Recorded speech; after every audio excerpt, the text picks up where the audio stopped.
Hello all, let's get started with another HDFS concept, that is Introduction to HDFS LS. In the Hadoop stack, we are having the HDFS service to manage the complete storage part of the Hadoop. We can use the multiple combinations of command with it. The Hadoop ls command is useful to list out the files which are available on the HDFS path or the location. As per the requirement, we can use the different options with the ls command. The ls command has come under the file system of the HDFS service. The ls command supports the HDFS file system. As well, they are also supporting the S3FS, Web HDFS, LocalFS, etc. So here is the syntax for this HDFS ls. Hadoop, we can use the Hadoop keyword in the syntax or command. It will take the different arguments as an option and command. As the result, we can list out the number of files on the Hadoop HDFS level. Next one is the FS. In the HDFS ls command comes under the file system type. Hence, we need to define the FS as the file system in the Hadoop ls command. Then option, we can provide the different flag size options that are compatible with the Hadoop ls command. We need to use the different compatible keyword like C, D, H, Q and so on. Then path, as per the requirement, we can define the HDFS path to list out the number of files. So here are some of the options, a list of options that are compatible with the Hadoop ls command. So first is C. It will print or display the HDFS paths of files and directories only. Then D, it will help to print the directories as plain files. And next one is H. It will format the file size in a human readable way. And then Q, it will help to display or print instead of non-printable characters. And R, it will print the list of files recursively in the subdirectories encounter. And T, it will help to sort the files by modification time, and it will print the files with the most recent modified or updated. Then yes, it will print the output file as per the size. And R, it will help to reverse the sort order. And U, it will list out the files as per the access time rather than the modification time for sorting and delay. Then next one is E. It will help to display the erasure coding policy of directories and files only.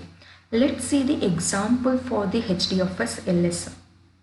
In the Hadoop environment, the HDFS ls command is very common.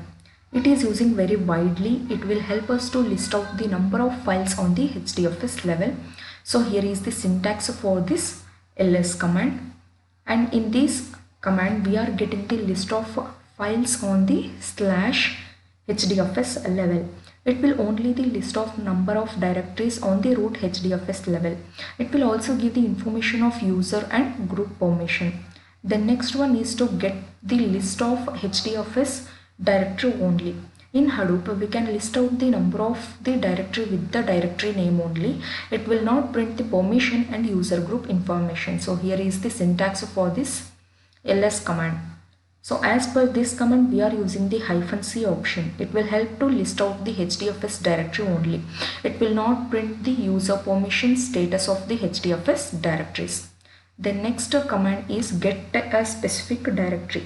In the Hadoop ls command, we are having the functionality to print the specific directory only. It will not print any other directory. So here is the syntax for to get a specific directory. As per this command, we are using the -d option.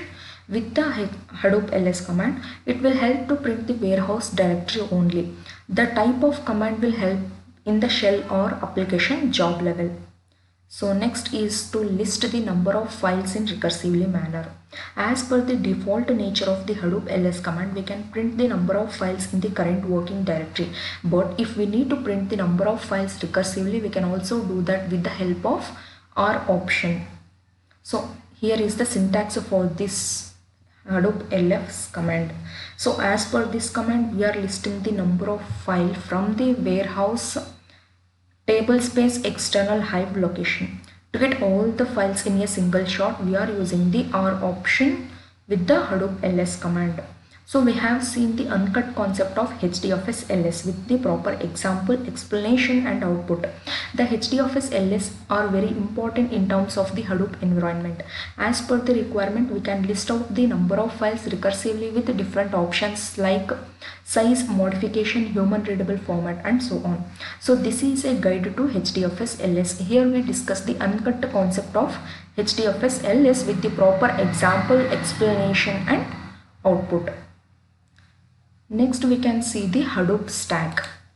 The Hadoop stack is nothing but a set of software or software libraries. The Hadoop stack is the framework and is providing the functionality to process a huge amount of data or dataset in a distributed manner. As per the requirement or use case, we need to choose the different Hadoop stack. For the batch process, we will use the HDP stack. For the live data processing, we will use the HDF stack.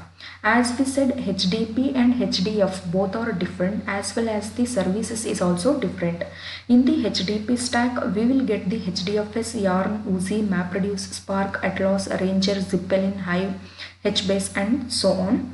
In the HDFS stack, it will get the Kafka, Niffy, schema registry and all.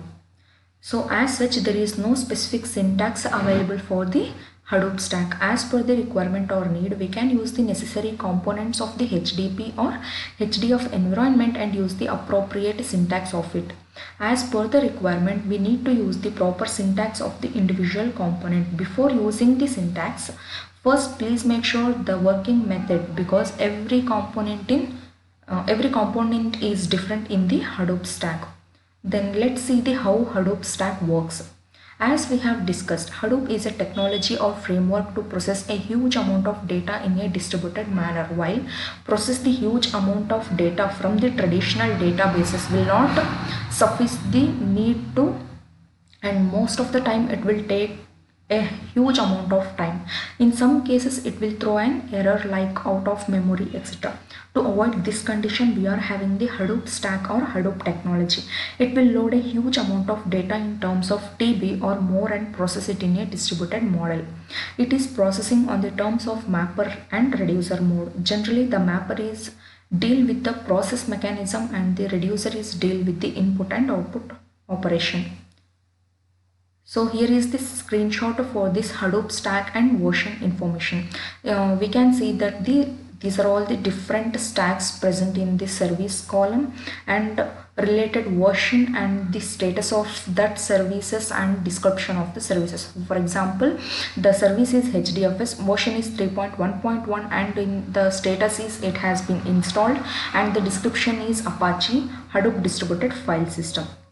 So below is the list of services which is a part of the Hadoop stack. So first is the HDFS. As we have discussed, the Hadoop stack is distributed on the number of data nodes.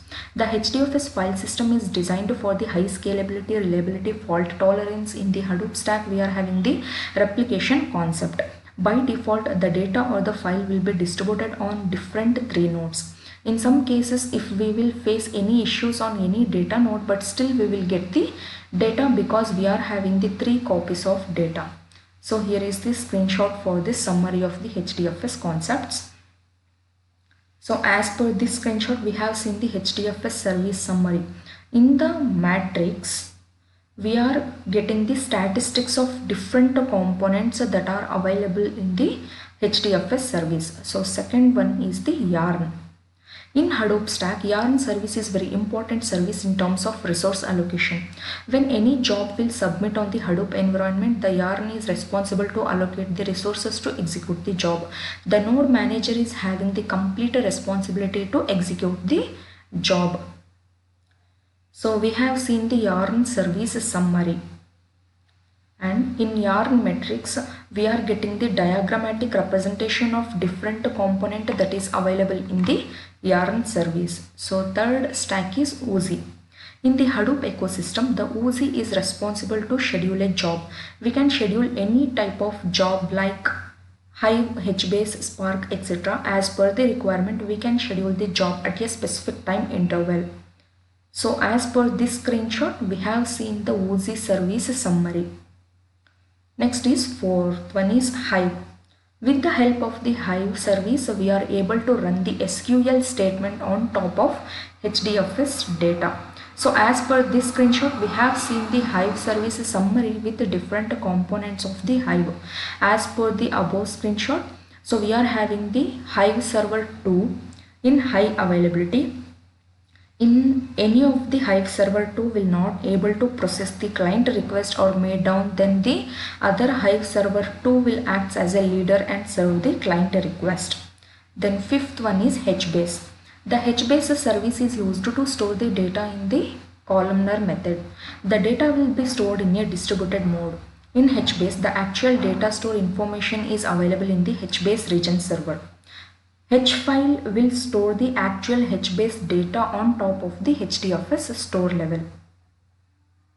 So as per this screenshot, we have seen the Hive service summary, matrix and different components of HBase.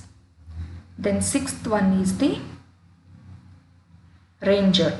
In the Hadoop stack, the Ranger is a service that manages all the authorization parts of the Hadoop ecosystem. So as per this screenshot, we have seen the Ranger service summary with the different components of the Ranger. Then seventh stack is Spark.